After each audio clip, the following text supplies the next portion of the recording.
Hi friends, it's your pal Scott, and today we are going to talk about a Dungeons & Dragons book, but not a Dungeons & Dragons gaming book. This book it's an official Dungeons & Dragons book, official branded Dungeons & Dragons book, and it is published by Wizards of the Coast and Running Press is the name. And what this book is Dungeons & Dragons, How to Be More D&D. D&D. What? And the author of this book is Kruger.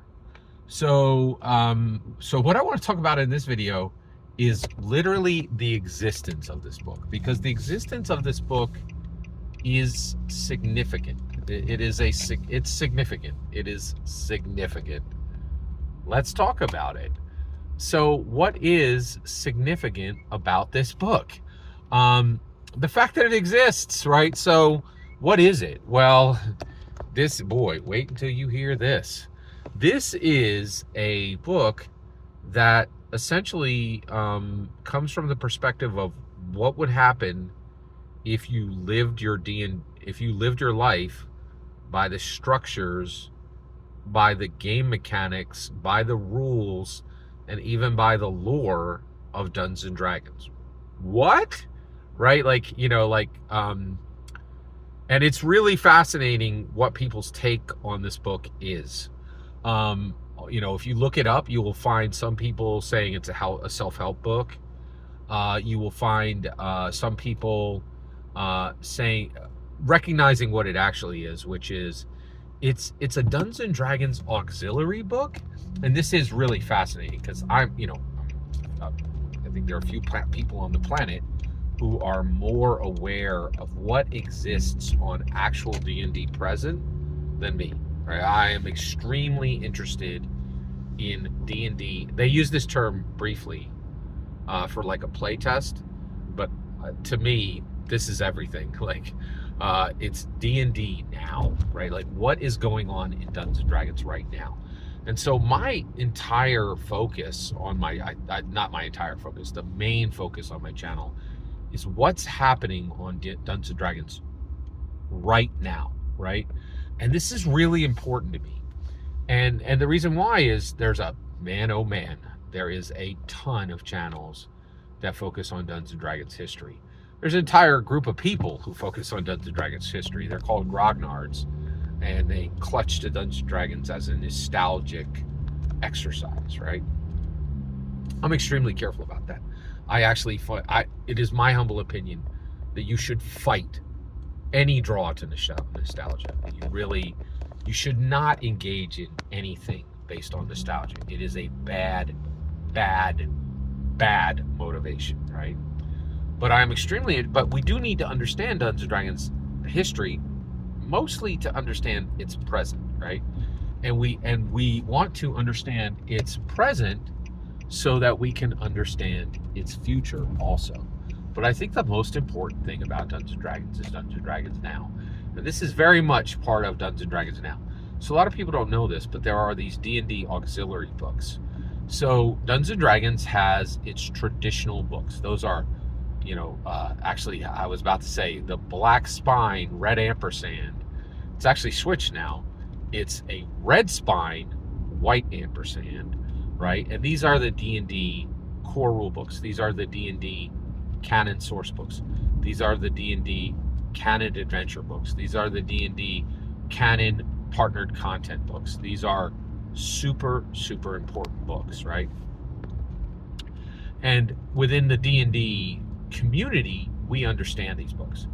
But there's an entire run of these other books that are, I'm not kidding, they are straight up built from the ground to the ceiling for muggles, right?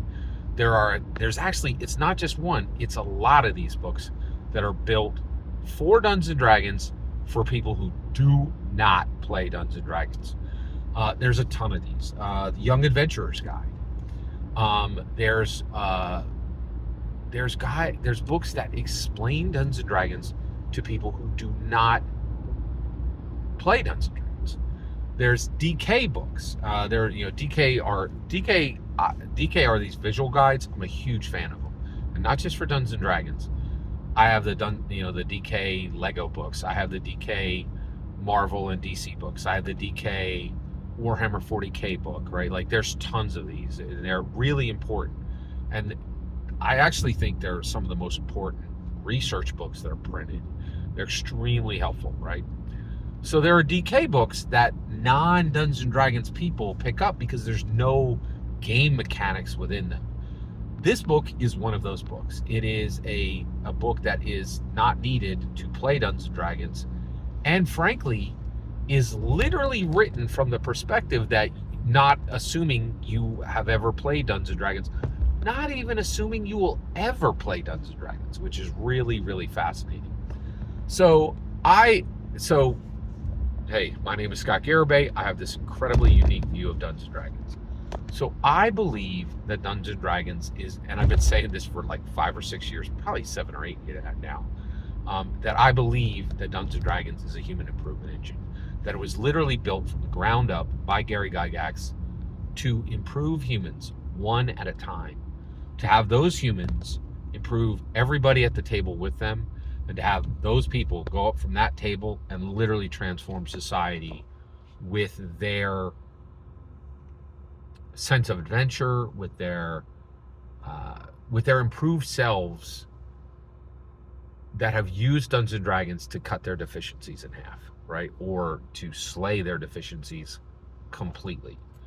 I'm not sure anybody on the planet has done that yet. No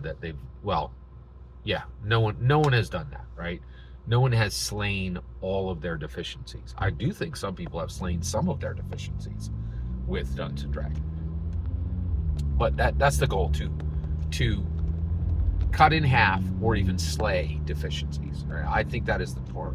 And I think Gary disguised this approach to fixing humanity in a secular way as a game because it would be palatable. And I think it was genius, right?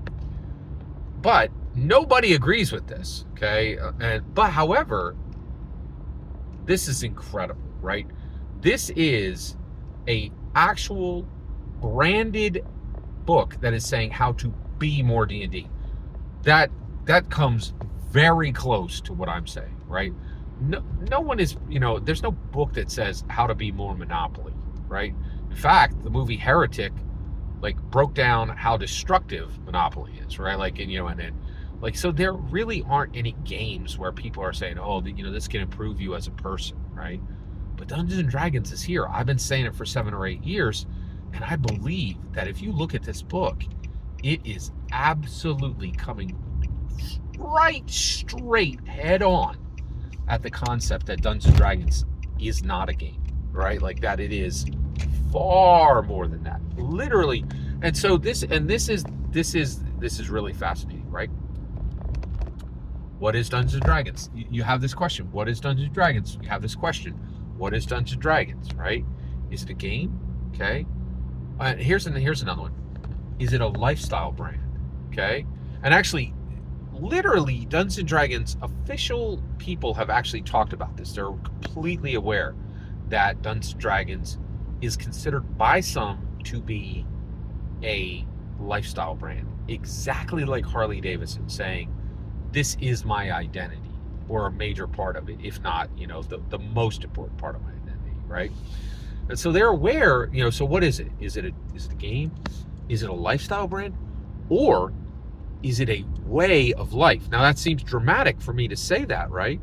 But this book is literally titled How to Be More D&D. And then it goes about the idea of using Dungeons & Dragons to live your life better. That's not me exaggerating. It's right on the cover, right? Front and back. It's incredible, right? So I am now, okay, well, wait a second, Scott. Why are you just talking about this now, right? That is a really good question. So there is a reason, right? So this book came out in 2022. 2022. Why did it take you till 2025 to talk about it, Scott? Well, there is a reason for that. So let's talk about it. So what is the reason that it took me 3 years to even talk about this book? Well, recently I have been enamored and infatuated with the goal of a book hitting the shelf. And I'll tell you right now, if your book does not hit the shelves of a bookstore, I don't care about it, right? Like, and I have prioritized this, right? I don't care about your book until I'm looking at it on a bookshelf. And the reason why is print has become an incredibly powerful filter, right? And if your stuff is not useful or not valuable, it won't hit bookshelves. Print has become an obstacle to quality, an obstacle that exceeding that obstacle indicates quality, right? Like, it's not easy to print. So people less and less are printing crap, right? Like, this book made it to the shelves. However, I never, how many FLGSs have I been in since 2022? Easily 20, right? Easily 20. I have never seen this book on any FLGS shelf anywhere. So where did I find it? I found it on the shelf at Barnes and Noble. It was right there. Now it was with all the D&D books, and it was actually, centered out. It was faced out, right? It was on a highlight section. And it was there. It made it onto the shelves, but it took me 3 years to see this book on shelves, right? And that is my new arbiter for what books matter and what books I take time to read, right, and care about. So that's why it took me this long. Every single word you just heard in this video is my humble opinion. The important part is when I get to hear your humble opinion, when you get in the comments and send your traffic. Please consider liking and subscribing, and have a fetch millennium.